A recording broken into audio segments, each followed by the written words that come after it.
You've got 2 seconds to explain what in the living hell is going on, Cracks, said Markov. He was gesturing to a series of open holovids strung over the console that showed the floating compound in chaos. Here's a table was overturned, researchers and guards alike crouched behind it. There a man was being skewered by a strange creature that looked like a cross between a spider and the whirling blades of death. Another showed a scene of carnage, bits and pieces of bodies strewn all up and down the hallway. In another, a group of humanoid creatures lurked back and forth at a loss. Cracks looked panicked. He was sweating, his eyes darting left and right.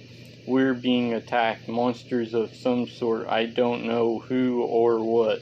What the fuck are they, and how did they get on board? I don't have any idea, said Cracks. I've never seen anything like them. They looked familiar, said Stevens. Haven't you noticed? Familiar, said Markov, and squinted at one of the vids. Yes, he said, nodding. I see what you mean. That one there, said Stevens. That used to be Mullen. You can tell by what's left of the face. They're all wearing bits of clothing, 2 scraps of it. They used to be human, said Cracks. Stevens nodded, but they certainly aren't now. What's behind it? Asked Markov. Right now I'm debriefing Hideki Ishimura, one of our astrophysics, said Cracks. He was the first one to witness one of them. The first one still alive anyway. But he's scared half to death. I'm not getting much out of him. He keeps saying Gilthy's name, though, over and over again. I thought he was babbling, but if they come from humans, maybe Gilthy was the first. Hurried along, no doubt, by you shooting him in the head, said Markov. Where's Ishimura? I want to talk to him. He's right here, ready to be evacuated. We have to get out of here, sir. I don't like to run from a fight, said Markov. You're not dealing with anything human, said Cracks. You shoot one of these things 2 or 3 times in the head and they keep coming. You tear its head clean off and it keeps coming. That's impossible, said Markov. Cracks shook his head. How can you fight that? So a tactical retreat, said Markov. We'll get out and then regroup. I suppose there are often setbacks like this on the way to major discoveries. This is not a setback, sir, said Cracks. This is a disaster. Markov gave him a hard stare. How many men all told? 102. Even with all or almost all transformed into those hideous creatures, it's not much in the grand scheme of things, just a setback. We'll be back in operation before you know it. Are you kidding? Let's take advantage of all these cameras set up all through the facility, said Markov. Set them up to transmit to the escape boat. No reason we can't watch and learn. It should be very instructive. You can't possibly be thinking the marker exists, said Markov. Either we make something of it or someone else does. The losses we've had and will have are acceptable losses. I suggest we leave, sir, said Cracks, a voice strained. You've already made yourself clear, Mr. Cracks, Markov said. Stevens and I will prepare to evacuate. I'm still considering what to do with you. You're not thinking of leaving me, are you? Indeed I am. As I told you before, you're far from expendable, Mr. Cracks. Craig, said Stevens in his soft, pleasant voice, there's no point in leaving Cracks here. He'll be much more of a help to us alive than dead. You'll not only be punished him for, but punishing us as well. Markov hesitated a moment. Always the sensible one, he said. Have you at least got a clear escape route prepared for us, Cracks? I do, said Cracks. We're ahead of the tide. If we leave now, we can avoid it. All right. Markov's assistant led the way. What about Chapter 59? What about Markov? Asked Altman. What about him? Asked Showalter. What's he think about all this? I don't know, said Showalter. Been trying to contact him off and on for quite a while. Nothing doing. Dead, maybe. I'd be surprised, said Altman. They all were traveling through a sequence of laboratories, moving first into the control station and then through the safety door into the lab itself. They had seen a few more of the creatures, but had succeeded in dodging all but 2 of them, which they'd managed to carve up without loot losses. The first lab had been normal, nothing to worry about, but as soon as he opened the door to this one, Altman knew something was different, something was off. And then he saw it. Growing out of one of the air ducts and spilling onto the floor was a strange mass of tissue. It had spread along the floor itself and seemingly become a part of it. He gestured at it with his cutter. It's starting to get around, he said, spreading through the vents. A few seconds later, the lights flickered and went out, leaving only the emergency lighting on.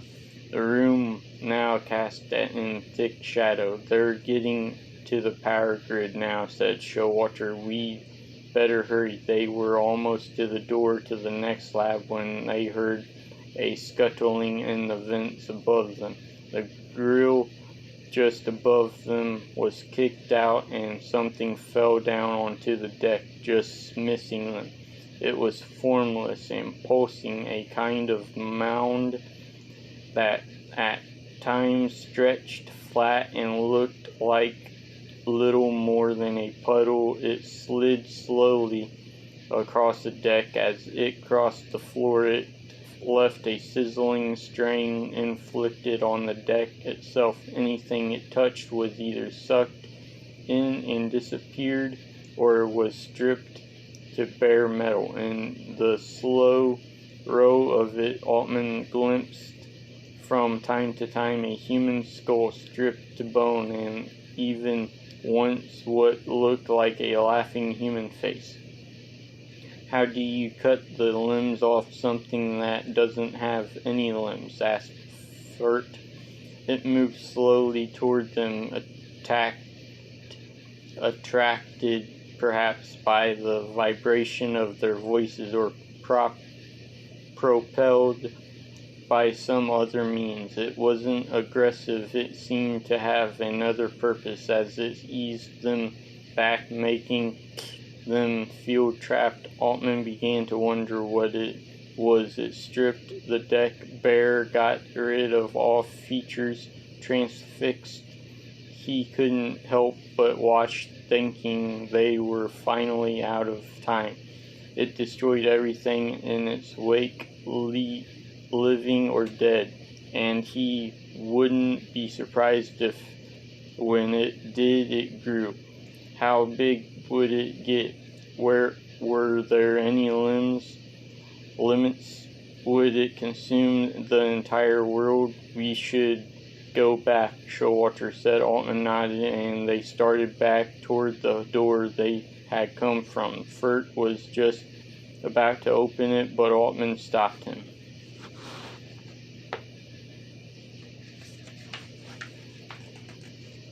"Not yet," he whispered. "Heard something?" He pressed his ear to the door's panel. "Yes, definitely something out there just on the other side of the door." And from the scraping and moaning sounds, he was pretty certain it wasn't human. What now? Altman wondered, his eyes casting around the room for something to get them out. Maybe they could leap the creature and run around it. Maybe they should simply leave the room and start firing at whatever was outside, trying to incapacitate it before the creeper caught up with them and engulfed them. And then he realized Furt was pointing and gesturing. There, just shy of the edge of the creeper, was a hydrogen tank, a torch screwed into its nozzle. Altman reached out and grabbed it, dragged it back with him. He spun the nozzle as open as it would go, sparked the torch alight, and adjusted it to give him a long spurt of flame possible. He dipped it down near the floor and sprayed the creeper. Where the flame touched it, it caught on fire, burning and bubbling black. Elsewhere, the creeper withdrew from the flames, trying to get away. He moved forward, spraying it, coughing in the acrid smoke it raised, even where it was black and burning. It didn't stop moving exactly, the burnt portions floating under into the core and disappearing, but at least it was moving in the other direction now. "I can hold it at bay," he called back to Showalter and Furt, "but I can't get rid of it." Furt had just started to respond when the door crashed in. Still waving the torch, Altman glanced back over his shoulder to see Furt loping off a scythe with a laser scalpel. Showalter was backing away, firing the laser pistol steadily. A half dozen of the shambling things come at him with their blade-like arms. Furt was in the middle of them, surrounded on all sides, doing his best to cut his way free, but there were too many. Altman watched as one of them plunged his face into Furt's neck. Furt, screaming, tried to pry it off, and finally did, knocking it back and cutting into his mouth with the laser scalpel, but another was instantly in its place. Furt was screaming. A moment later, his head had been torn free. His decapitated body collapsed onto the deck. Two were down. Another was crippled, one arm and one leg inoperative, but it still dragged itself forward, hissing. Showalter stomped on it. That left three. Altman gave the creeper a last blast and turned, dragging the cutter out. One was just bringing its bone scythe down, whistling toward Showalter's back, but the cutter caught it in time, shaving the appendage off close to the body. Another scythe tore a gash in his arm, and he almost dropped the cutter. Cursing, he managed to hold on to it and slice the creature's leg out from under it. A laser blast flashed by his head and left the arm of the last one half disarticulated, but with a cry it sprang forward, brushing past Altman and charging at Showalter. The latter stumbled back, his laser pistol going off with singing the wall. Together, Showalter and the creature fell toppling backward and into the creeper. Altman immediately fired up the torch and rushed forward, but it was too late. Showalter was engulfed and simply gone, part of the pulsating, shifting mass. Weirdly enough, it did the same thing to the creature, engulfing it just as quickly and dramatically swallowing one of its own. He stomped on one of the creatures that was still moving and then laid down a blast of flame along the creeper's side. It withdrew, moving back enough to allow him to sidle past and out the door. Just me now, he thought, down to one. It was hard not to feel that there was no point in going forward. It was inevitable. One of them would catch him, tear him apart, but he kept going. He was limping now. He wasn't exactly sure why, not sure what had happened to his leg. He bandaged his arm with a first aid kit from the lab, stopping every once in a while to drive the creeper back with the torch. He'd been lucky. Creeping through the half-dark of the emergency lights, he'd met 5 of the bladed creatures since Furt and Showalter had died, never in sets of more than 2, never in a place where one could get around behind him while the other tore him up from the front. The single one had been easy, but the pairs had been harder, and he couldn't help thinking when it was all over that if the cutter had just once gone a little higher or a little low, one of the creatures would have sunk its maw into his neck, and that would have been the end of him. And then he saw Ada. She contacted him by holovid, a static message. "Michael," she said, "are you there?" "Ada," he said. "Is that you?" "I'm here," she said. "I'm safe for now, but I don't know what they're going to do with me. If you get this, please hurry, Michael." "Ada, where are you?" Altman said, but she didn't seem to be listening. She reached out beneath the camera and the image flickered and shorted out, then began again. Michael, are you there?" she said. A recording then being rebroadcast over and over. Still, it was just enough to get him going again. As he moved higher in the facility, he saw fewer of the creatures. Those he did see, he either hid from or killed as silently as he possibly could, trying to avoid attracting the attention of the others. Nevertheless, he was surprised when he realized that he was one hallway shy of the airlock. Suddenly, he began to believe he might make it out alive after all. There was only one problem. He almost walked straight into a creature assembled from not just one corpse, but several. It looked like a spider, but with the scythe-like appendages of the other creatures serving as legs, 7 of them in all. The body proper consisted of overlapped and buckled torsos awkwardly meeting with one another. 2 heads dangled weakly at one end as if ready to drop off. He hid partly behind the door frame, furtively examining it.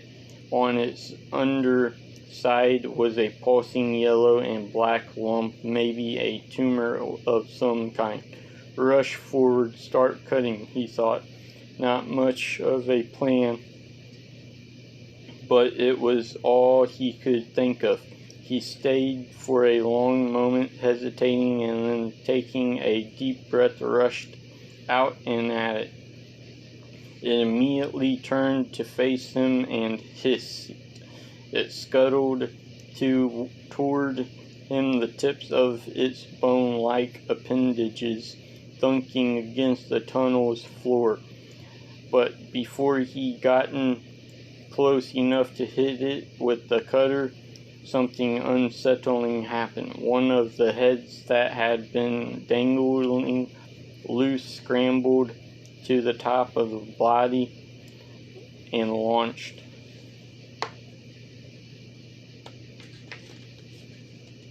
itself at him. It struck him in the chest, wrapping a set of sinewy tendrils around his neck. It started to squeeze. Holy hell, he thought. He stumbled back, trying desperately to pry it off. The spider thing was still coming, still scuttling forward, its other head alert and on top of its body now as well. He struck hard with the side of the cutter again and again. It loosened just a little, enough that he could breathe, and he forced his hand in between it and his neck and tore it off.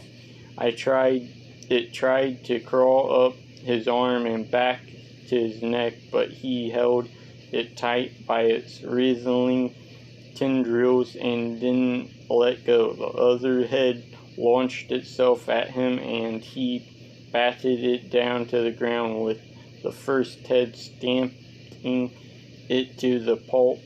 The head in his hands, he slammed into the wall, then cut in half with the plasma cutter. The rest of the spider thing was on him now.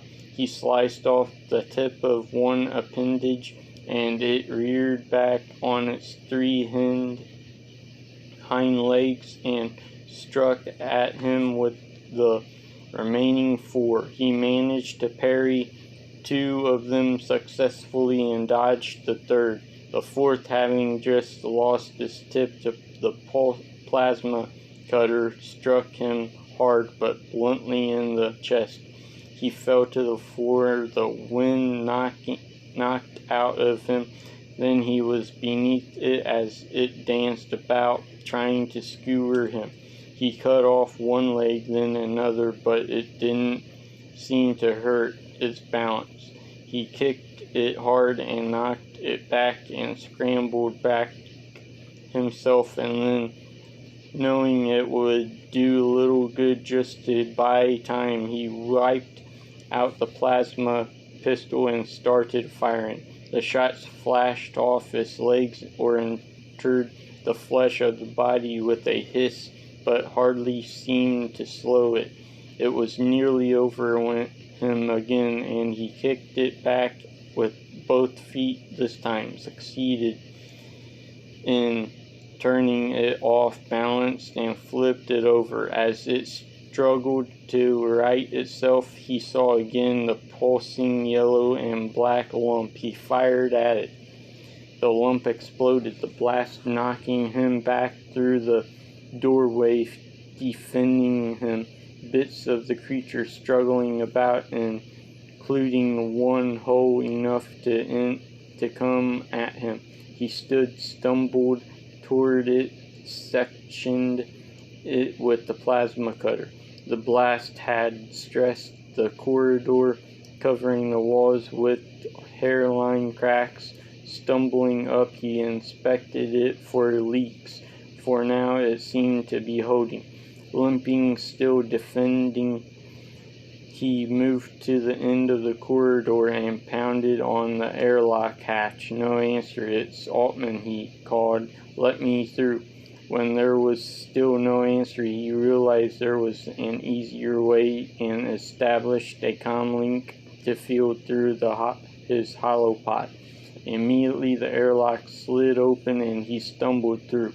"Altman," said Field. He was clenching his marker icon tight in one hand, closing the airlock behind him with the other. "Think the marker. I had just about given hope. "Where's Ada?" was the first question Altman asked. "What do you mean?" asked Field, still confined to the mainland. I presume I haven't seen her in days." "But I saw her," said Altman. "I saw her She was right here." "I'm sorry," said Field. "I haven't seen her." Maybe it was the marker, he thought. But how could that be? The marker only showed dead people, but Ada wasn't dead. And then his blood froze as he realized what he'd known ever since he'd dreamt of her earlier. Ada was dead. Field grabbed his arm. "We have to go," said Field. "I don't know how long we'll be able to keep them contained." "Where's Markov?" Altman asked.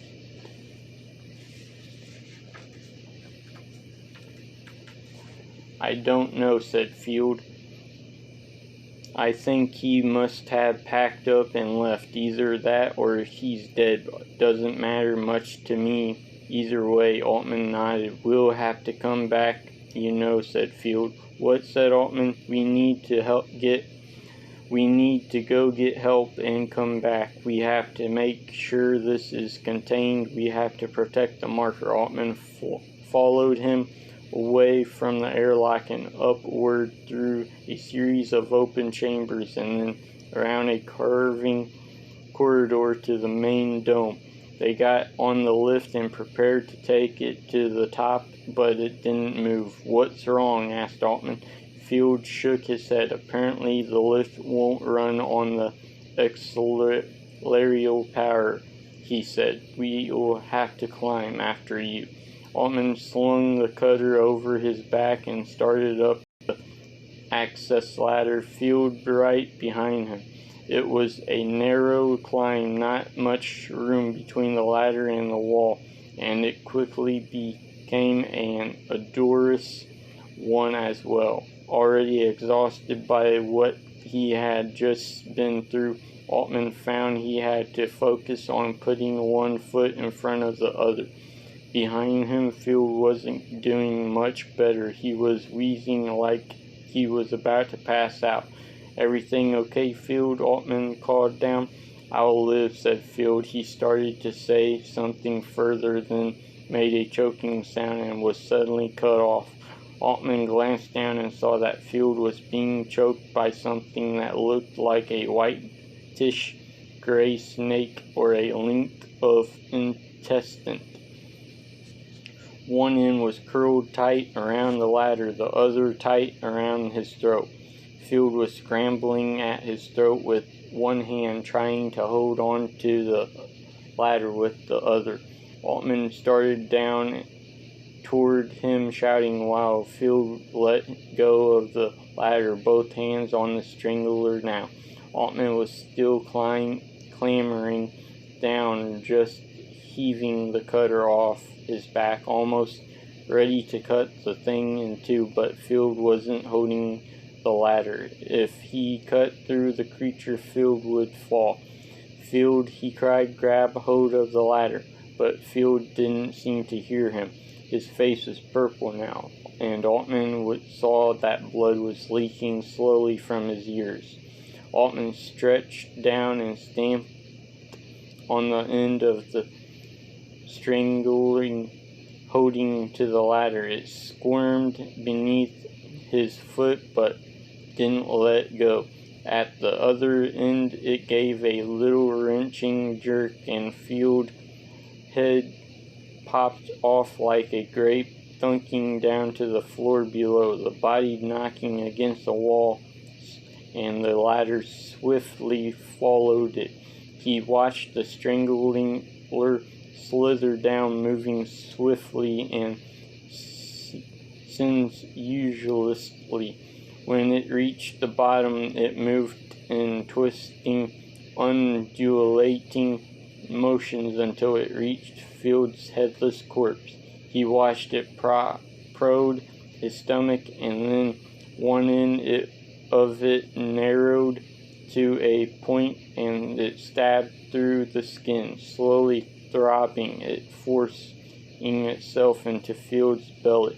The belly swelled and slowly distended until, with a last wriggle, the creature had disappeared entirely. Altman felt sick. He clung to the ladder a moment, staring down. He might have hung there for a longer, but then a thought occurred to him. There might be more of them. Glancing nervously about him, he forced himself to continue up the ladder. When he reached the hatch, he opened it and clambered out onto the deck, making sure it was securely closed behind him.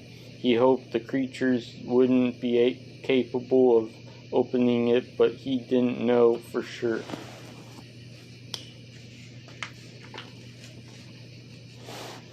He started clambering down the side of the dome, following the narrow steps cut in the glass. Below was the boat platform sloping up and down with the swells. Most of the boats were gone, but one was left. He undid the mooring and climbed in.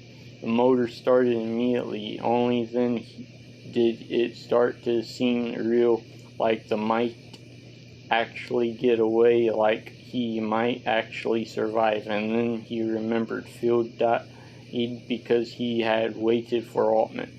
"We'll have to come back," Field had said. "Make sure it's contained." "No," thought Altman, "I'm free of it. I'm not going back." And then suddenly he felt a presence in the boat beside him, just behind him, just out of sight.